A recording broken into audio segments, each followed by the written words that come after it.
معلم صاحب یک آهنگ است صدایش خیلی شما میخوره، از دو سه نفرم پرسیدیم تایید کردن که صدای شما هستن. میخواستم از خود شما بپرسم امی صدا شماست، دنبالش کی زده، کی خوانده نمیره؟ بله آقای علوی در سال 1354 در کابل در چنداول در کسید فروشی خدا ببخشه خان محمد دلبری میره بالاخانه داشت بلی سر دکان آنو رفتیم کسید پر کردیم میره صدا از مایه دنبوره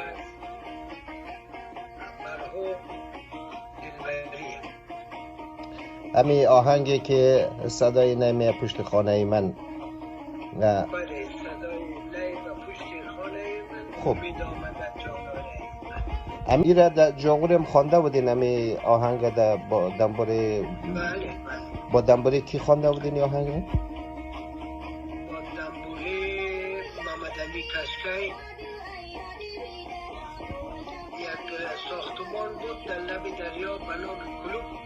اولین کسیده که پر کردیم دمونجی پر کردیم دمونجی هم خوانده بودیم همراه محمد علی کشکی بچه خانزوار علی مدد خان کولدی در پشاور گم شد بیچاره. هیچ اسلامی بود دیگه معلوم نشد کجاست. و غیر از دنبال محمد علی کشکی با دنبال کدام نوازنده دیگه هم خواندین این آهنگ را یا چون من؟ بله همراه دکتر صاحب مرحوم محمد ایوب شیدا که معروف به کریمی است. بله آها.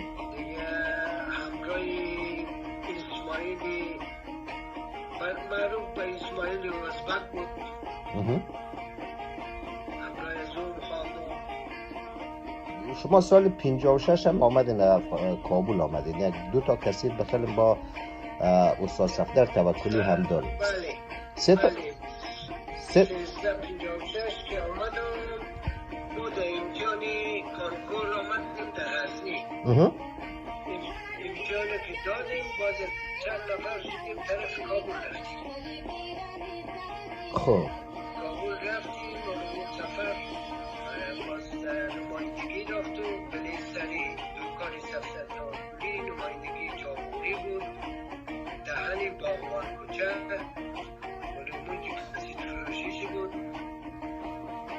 باز کستر خوردیم معرفی شدیم بلال آقا همونشا بود بیرمان که تفاریخ بود کسی تیاوار پر کردیم. باز دفعه دوم تقاضا کرد یک کسی دیگه هم پر کردیم.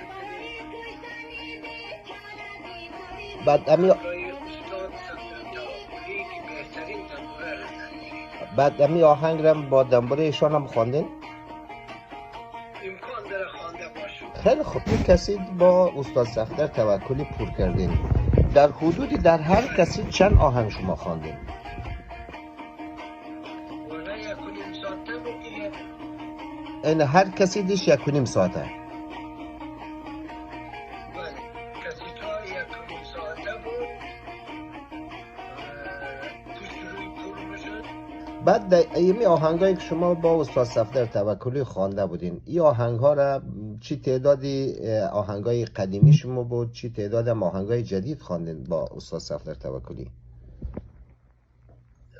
جدید فقط یک دانش یادم مانده همه گل افروز خواندم. این قبل از او شما هم آهنگ ثبت کرده بودین تا جایی که در مصاحبه اولتان هم ما شنیده بودیم 33 کسی گفته بودین؟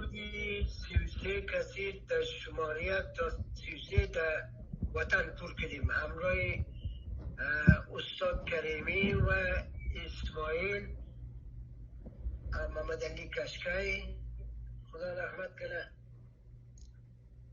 برادرش محمد باقر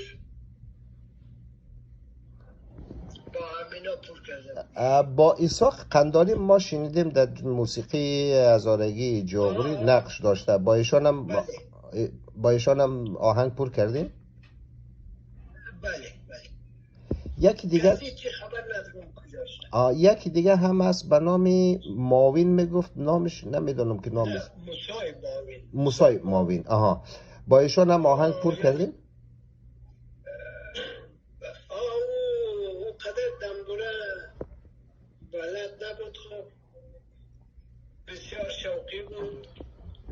در هر مراسم و ساتری دیگه